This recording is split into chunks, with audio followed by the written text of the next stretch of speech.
আসসালামু আলাইকুম। দুধ জাল দিয়ে সর তুলে রেখেছি।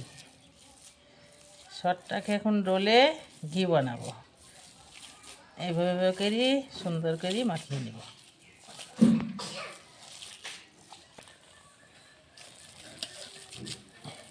এই যে সুন্দরভাবে মাখালাম, মাখিয়ে সরগুলোকে মোলায়েম করে ফেললাম ময়দার মতো।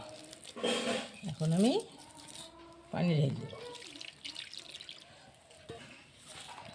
পানি দিয়ে এই যে পানির মধ্যে ঢেলে দেখছেন, এগুলা মেঠা, এগুলা ঘি হবে। এগুলো পানিতে আর নষ্ট হবে না, ডুববে না। এই যে আমার শর্ট ডোলে ননিটা বলের মতো করে তুলে নিলাম। কি তুলতুলে নরম। আর এই যে পানিতে ধুয়ে ধুয়ে যেগুলো কুচি শর্ট ছিল এগুলো বেরিয়ে গেল। এইগুলা ঘি হবে না, তাই এগুলো বাদ গেল।